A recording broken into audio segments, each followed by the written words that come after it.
Well, I was gonna go down this vault, but I just realised I've left out the singular most important thing, which is how these vaults are selected.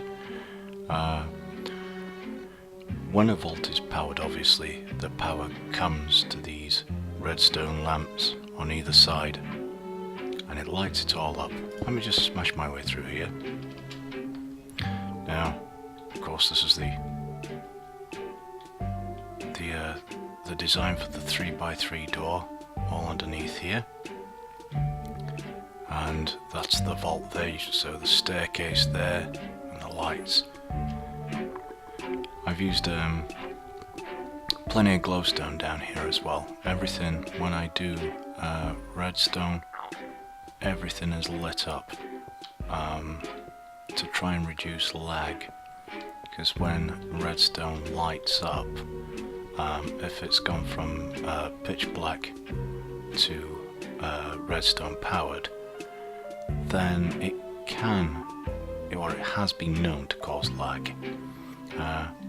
This color-coded wool, this is from the counter or the shift register, whichever one you want to call it, which is underneath the crystal.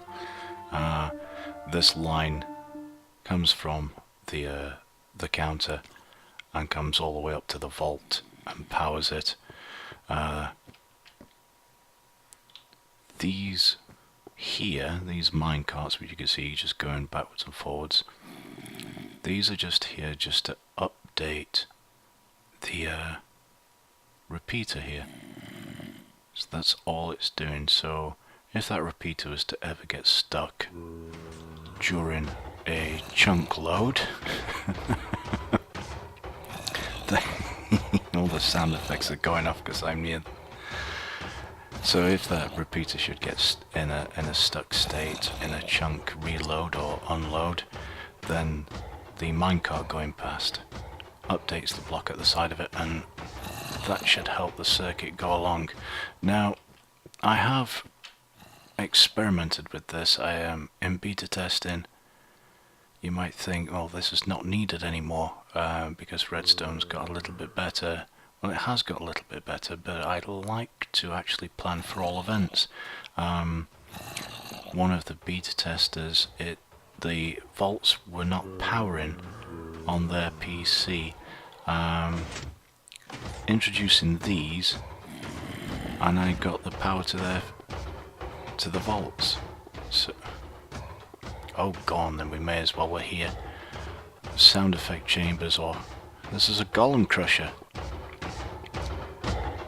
Let's have a look. Let's smash some blocks and we shall have a look at him. Let's switch him off. Oh, bless him. He's just going to die.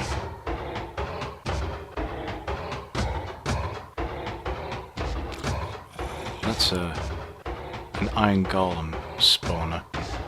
But what I've done is I've only allowed...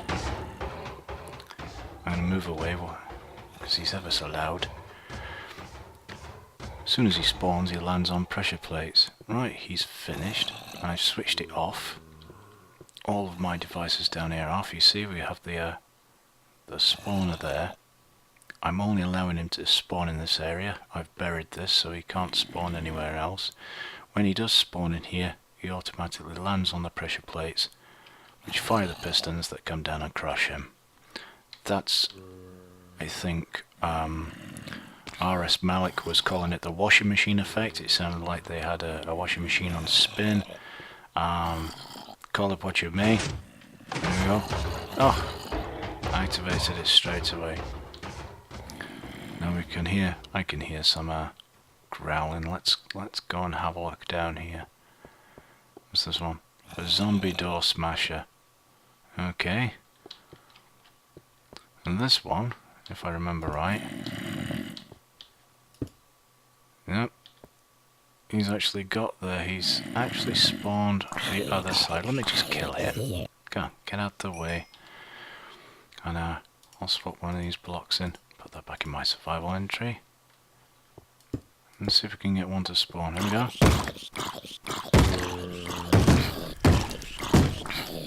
basically what happens here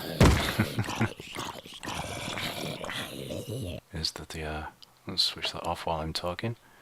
Basically, there is a zombie spawner here, and the zombie spawns in this little area. Put that fire out. No, I've just gone and destroyed it, never mind. He then spawns in there. He should only be able to spawn in that area there, but sometimes he does spawn over there, so he doesn't go for the door. Behind the door is a poor little villager, bless him. Oh. And when the zombie spawns, he simply walks across the pressure plate, which activates this dispenser. Inside there are fire charges to make him burn as he stands there smashing the door down. There we go. That's another sound effect machine. Should we do another one? What's this one? Oh, this is the D&D scarer. This particular device. All these devices, by the way, are underneath the ruins.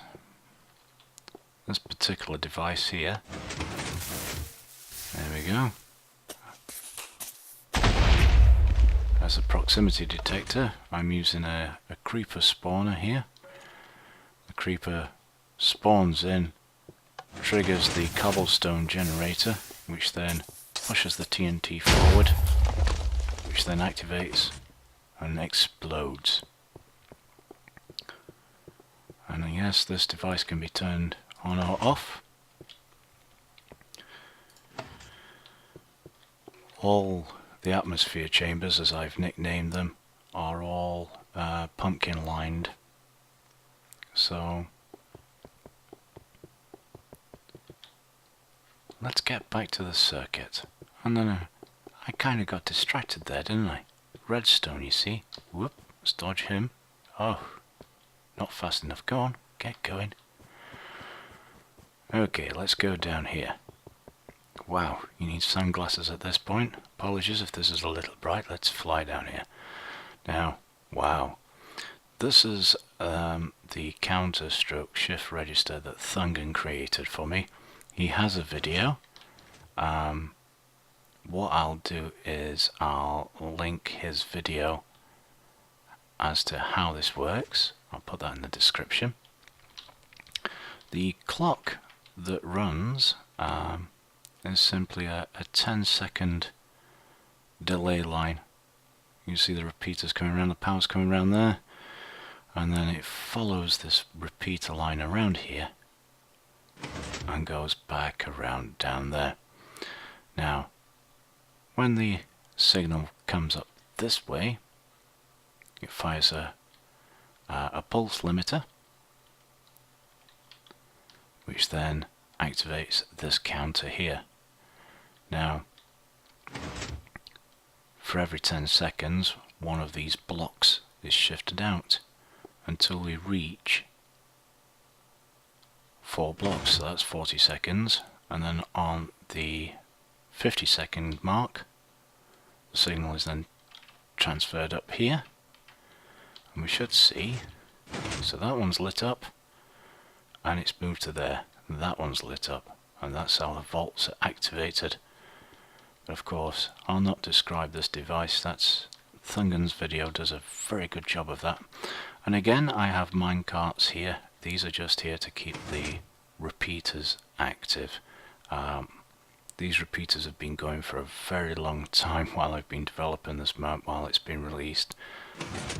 The actual minecarts keeping the repeaters active has been a boon. I've seen it hang before when I've come out of the nether, come here, and they've actually frozen. And since I introduced the minecarts at the side of it, the repeaters have just been stable, and I've not had many problems. Can we tell that this is Thungan's? Yeah, I think those signs say it all.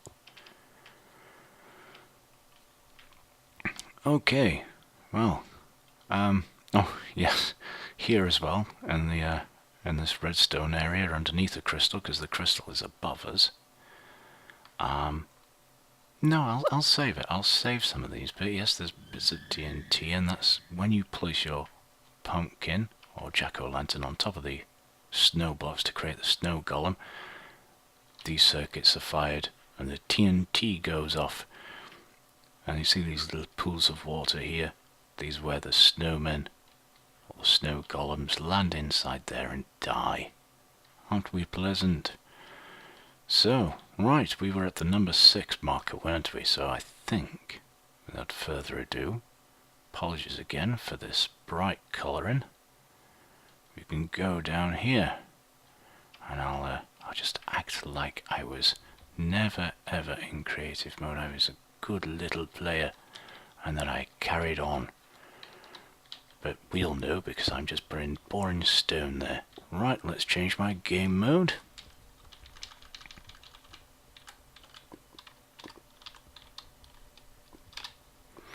Okay, look at that. I bloody well cheated. Let's stick that up there out of the way. That's not mine. Okay. Oh, and my hat. Very good. Oh, I think I've got some good gear coming here. Milk. Very nice. Bottles of enchanting. Cooked pork chops. Steak. Ooh. Very good. Stone swords. Iron swords. Okay. Right. So we were going down here. The other thing worth mentioning, most of the lighting effect, because I actually wanted all of this place to be dark, but really to have it completely pitch black, if I turn my lighting down just so I can show you, because I have it up on 70 and we'll take it down to moody. There we go. You still get the sense of the light leaking through the stair blocks here on the side and through the stairs. And that's so if you're doing basically it's for Let's Plays. Oh look, we've repowered again. We've been here that long. That's basically for Let's Plays. So if somebody's going to be doing a video of Chronotide, then I tried to make it so it wasn't dark everywhere. There was just subtle lighting so players and viewers could see what was happening. Okay, I think it's time to journey down this, well, it's a broken lift shaft. I was actually going to try and put in a proper... What did I just throw then? Oh, bloody potion. That's so typical of me. I was going to put an elevator, a lift, in here, made from a Redstone device. But none of them are really good for multiplayer. Although in 1.4 I could do the old teleporter trick, couldn't I? I could have them step inside a box and teleport down to the bottom as though they've been in an elevator.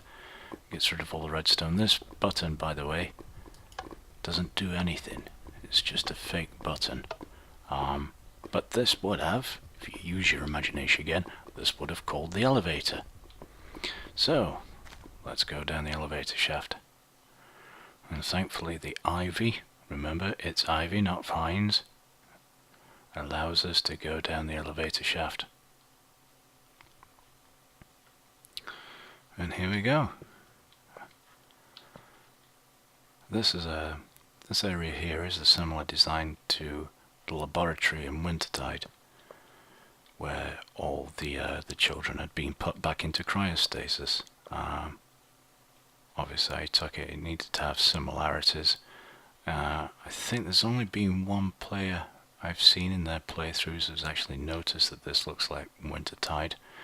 I think that was Tom, so well done Tom to you. The next thing of course is this, the nether portal. Couple of discussions on this I guess. One is powering it.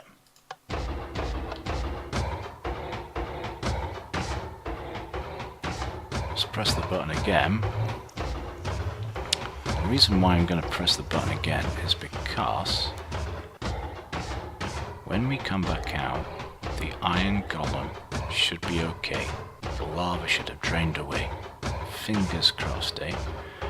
This is powered. Should we go back in creative mode again? Probably best. this here is powered by a dispenser here, which is just filled with fire charges. Fire charges come through the side of the portal and light it up.